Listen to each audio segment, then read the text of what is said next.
1장 12절 말씀입니다. 골로새서 1장 12절 말씀입니다. 우리 한 목소리로 함께 합독하도록 하겠습니다. 시작. 우리로 하여금 빛 가운데서 성도의 겹의 부분을 얻기에 합당하게 하신 아버지께 감사하게 하시기를 원하노라. 아멘. 자막을 보시면 영어로 된 부분이 있습니다. Happy Thanksgiving Day.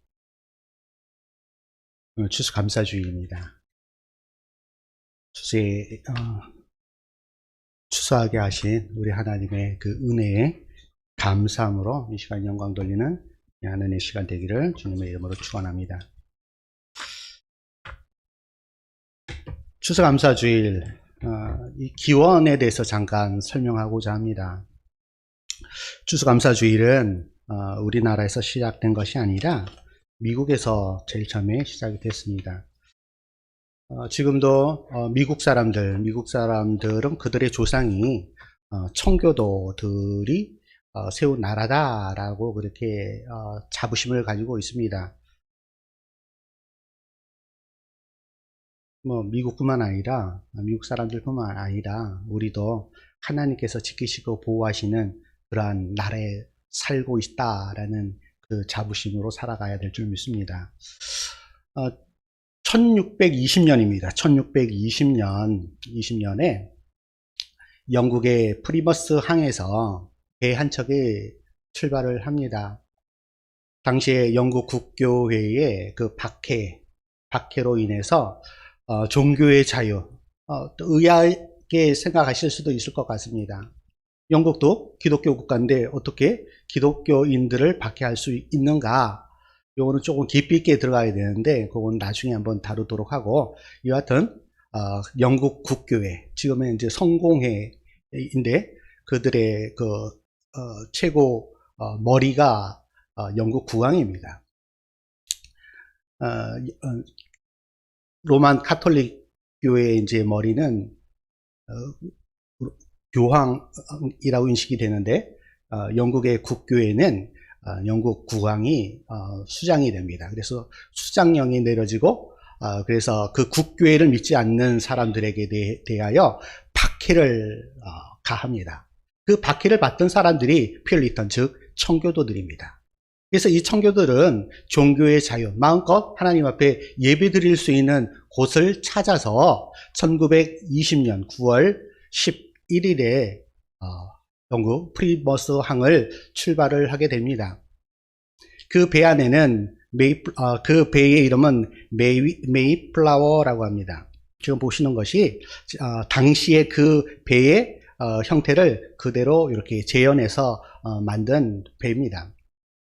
그래서 이 배에 102명에 달하는 사람이 메이플라워에 승선하여서 출발하게 되는데, 이 배에는 102명이 다 청교도인은 아니고 한 25명에서 30여 명 되는 사람이 청교도들이었습니다.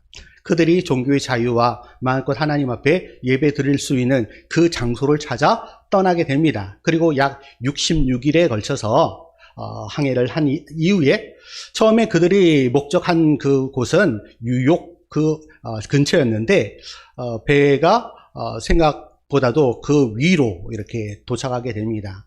그곳은 지금의 보스턴 조금 위에 있는 매사추세츠주에 있는 한 곳에 도착하게 되는데, 그것도 출발한 그 이름을 따서 프리머스 항이다라고 그렇게 명명하게 됩니다. 그곳에 도착하였을 때 배 안에서 66일 동안 굶주림과 그리고 괴혈병으로 약 절반이 죽게 됩니다. 그리고 도착하였을 때는 11월 달, 그리고 미국의 좀 북부 지방이라 매우 추울 때 그들이 도착을 하게 됩니다. 살 길이 막막했을 때 그들을 돕는 손길이 있었습니다. 그들이 누군가 하면 인디안 부족 완파누아그족이라는 그 인디언족이 그들에게 먹을 식량과 잠을 잘 수 있고 집을 지을 수 있는 그 여건을 마련해 주게 됩니다. 그리고 그 다음 해 봄에 이 완파노아 그족은 그들에게 옥수수 씨앗을 제공을 합니다. 그래서 이 청교도인들과 이곳에 도착한 많은 사람들이 그 씨앗을 받아서 땅에 심고 시간이 흘러 가을 추수 때가 됩니다. 그때가 11월 21일 정도 되었을 때 그들은 추수한 것과 그리고 매사추세츠주에 뛰어다니는 날지 못하는 새를 잡습니다. 그 새가 바로 칠면조입니다. 그래서 그걸 잡아서 그들에게 도움을 줬던 완파노아 그족 사람들을 불러서 함께 약 3일간 함께 잔치를 베풀고 그들에 대한 감사에 대해서 표현을 합니다. 이것이 바로 땡스기빙 데이, 추수감사주일의 기원입니다. 지금도 미국 사람들은 11월 25일 언저리, 그러니까 11월 셋째 주 목요일 날 땡스기빙 데이로 함께 식탁의 교제를 나누고 또한 하나님께 감사를 올리는 그런 시간을 갖습니다. 그런데 그들이 그러한 도움을 받고 그들에게 완파노아족들에게 감사해야 함에도 불구하고 이후에 영국 본토에서 많은 사람들이 들어오게 됨으로 통하여서 그들이 받았던 그 감사를 잊어버리고 그들을, 인디안 족속들을 자신의 이익을 위해서, 자신의 땅의 축적을 위해서 그들을 핍박하고 그들을 학살하는 그러한 만행을 저지르게 됩니다. 이 모든 것이 감사가 어느 순간 스톱이 되는 그 순간 이러한 만행이 그리고 하나님의 앞에 감사뿐만 아니라 베푸신 사람에게도 감사해야 할 줄 믿습니다. 오늘 말씀을 보게 되면 골로새서 1장 12절 말씀인데 골로새 교회는 당시에 이단의 가르침 때문에 고통 중이었습니다. 엄청난 그런 고통 가운데 있었던 교회가 바로 골로새 교회였습니다. 특별히 오늘 본문의 12절뿐만 아니라 9절부터 12절을 보게 되면 사도 바울은 고린도 교회에 편지를 보내면서 먼저 그 교회를 위해서 기도하고 있는 것을 볼 수가 있습니다. 그러니까 오늘 본문 앞에 9절부터 12절은 바울이 고린도 교회를 위해서 기도하고 있는 문장입니다. 그런데 그 기도는 뜻밖에도 감사의 기도였습니다. 이 감사의 제목은 골로새의 교회를 향한 것일 뿐만 아니라 오늘날 우리에게도 동일한 것입니다. 오늘 본문은 이렇게 시작을 합니다. 우리로 하여금 빛 가운데서 성도의 기업의 부분을 얻기에 합당하게 하신 아버지께 감사하게 하시기를 원하노라. 고통 가운데 있는 골로새 교회가 그 어떤 상황 속에서도 하나님 앞에 감사하며 나가기를 소망하는 사도 바울의 그 간절한 마음이 담겨 있다라고 할 수가 있습니다. 감사는 자신이 처한 형편과 처지에 매이지 않습니다. 자신의 형편과 처지가 좋을 때만 감사할 수 있는 것이 아니라 오히려 자신의 상황이 어떠하든지 간에 자신과 관계를 맺고 계시는 하나님 때문에, 그 하나님 때문에 즐거워하고 감사할 수 있는 것입니다. 그래서 감사는 감정적인 그런 문제가 아니라 이 감사는 믿음의 문제다라고 할 수가 있습니다. 감정의 문제이면 감사할 조건 아래서만 감사하게 되어 있습니다. 하지만 믿음의 문제이기에 그 어떤 상황과 어떤 처지 가운데서도 감사하는 것, 그것이 바로 믿음입니다. 하나님께 드리는 감사는 그분과 관계를 맺는 자녀들의 행복의 그리고 만족의 그러한 표현입니다. 그래서 데살로니가전서 5장 18절에서 항상 감사하라 라고 말씀하고 있는 그 말씀은, 그리고 그 말씀에 대한 순종은 믿음이 수반되어야만 하는 그러한 순종일 수 있는 것입니다. 사도 바울은 오늘 우리의 본문에서 다음의 은혜에 대해 하나님께 감사하라 라고 그렇게 말씀하고 있습니다. 즉 우리가 감사해야 할 그 이유, 오늘의 말씀의 제목처럼 우리가 감사해야 할 이유가 무엇인가에 대해서 말씀하고 있는 것입니다. 첫 번째로 감사해야 할 이유는 빛 가운데 살게 하셨기 때문에 우리가 하나님 앞에 감사하는 것입니다. 여기서 빛은 어떤 빛인가 하면 진리를 아는 빛입니다. 당시 골로새 교회는 여러모로 심각한 그런 상황이었습니다. 그럼에도 불구하고 교회는 굳건히 서 있었습니다. 하나님께서 그들을 보호하여 진리의 빛 가운데 살게 하셨기 때문입니다. 이것이 골로새 교회에 베푸신 은혜였고, 또한 우리 교회 가운데도 베푸신 하나님의 은혜입니다.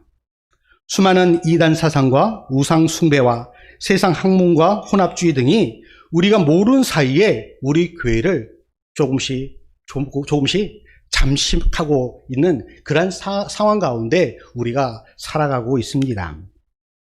하나님의 진리의 빛이 함께하지 않았다면, 하나님의 그 진리의 빛이 우리 교회와 함께하지 않았다면 우리의 믿음은 세상 물결에 진작 떠밀려 사라져 버렸을 것입니다. 그러나 우리의 이 작은 믿음이 남아 붙들고 있는 것은 하나님께서 우리에게 그분의 진리의 빛으로 우리를, 저와 여러분 한 사람 한 사람을 보호하셨기 때문입니다. 이 빛은 진리의 빛인데 이 진리는 바로 그리스도 예수이십니다.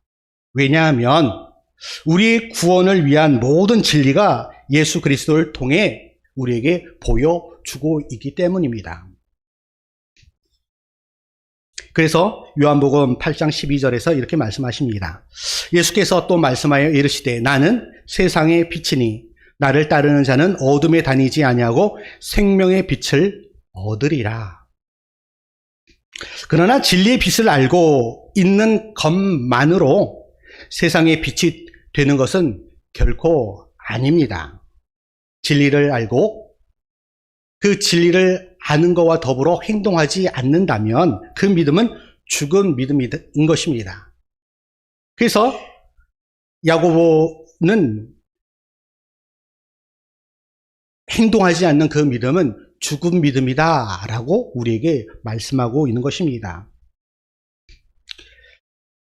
아는 그 지식과 행함은 시줄과 날줄처럼 서로 어우러져 이 세상에 큰 울림을 주는 존재가 될 수 있게 합니다. 진리가 시줄이라면 행함은 날줄처럼 이 시줄과 날줄이 서로 아름답게 어우러졌을 때 아름다운 옷을 만들게 되는 것처럼 우리의 아는 것과 행함이 함께 어우러지는 그러한 삶을 살아가야 될 줄 믿습니다. 하나님께서는 우리에게 은혜를 베푸셔서 선한 삶을 살도록 도와주십니다. 결코 나 혼자만의 힘으로 하는 것이 아니라 하나님께서 우리에게 은혜를 주시고 그 은혜를 더하여 우리에게 할 수 있도록 힘과 능력을 더하여 주시는 것입니다. 마태복음 5장 16절에서 이렇게 말씀하십니다.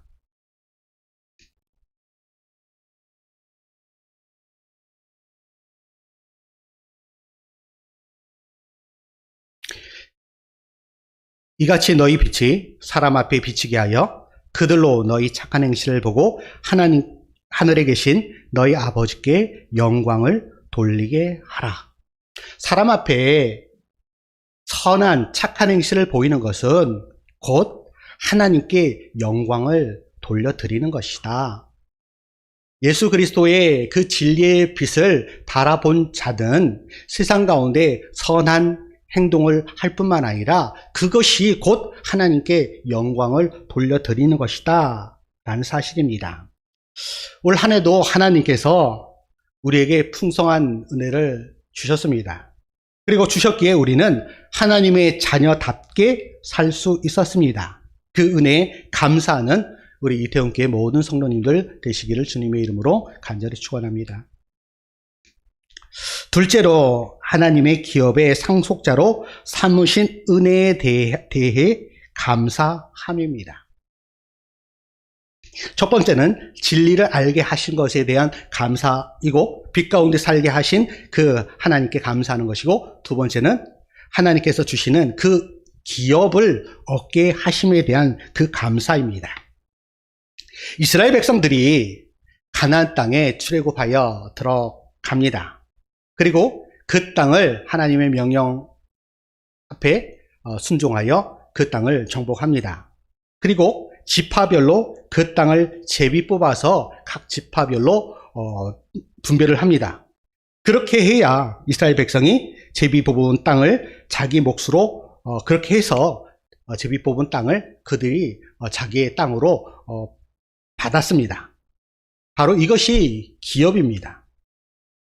그 땅은 할당되었으나 그들의 소유가 아니라 사용할 권한을 그들이 얻은 것입니다. 왜냐하면 땅의 주인은 이스라엘 백성들 각 지파가 아니라 땅의 주인은 하나님 것이고 그 하나님 것을 각 지파별로 나누어 주신 것입니다. 그래서 그 땅을 사용할 권한을 가진 것입니다. 즉 건물이 있으면 그 건물을 임대받아서 사용할 권한, 집주인은 따로 있지만 각 층, 각 호시별로 사용할 그 권한을 부여했다. 결국은 그 권한을 주셨지만 그 건물 자체는 그 자신 것이 아니다. 그 주인은 바로 하나님이다 라고 말씀하고 있는 것입니다. 이처럼 기업은 본래 하나님의 것인데 하나님께서 떼어 사용하고 누리도록 유산으로 주신 것입니다. 하나님께서는 우리로 하여금 기업을 누리게 하셨습니다. 그것에 예속되어서 전전긍긍하는 모습이 아니라 누리게 하셨다라는 것입니다. 땅을 주시고 또한 소유를 주시고 우리가 자녀로 자녀를 기업으로 주셨습니다.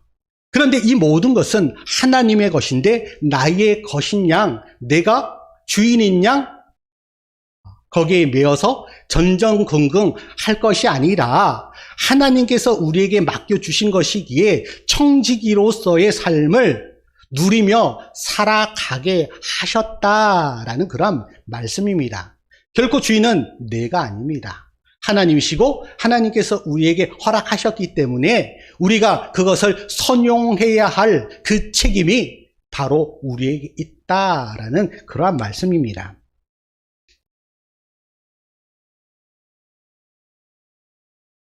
그래서 오늘 본문에서 성도의 기업의 부분을 얻기에 기업의 부분, 각 부분마다 그 사람에 맞게, 그 사람의 달란트에 맞게, 그 사람의 은사에 맞게 주셨다라는 사실입니다. 그렇기에 그 하나님께 감사해야 하기를 원한다라고 말씀하고 있습니다.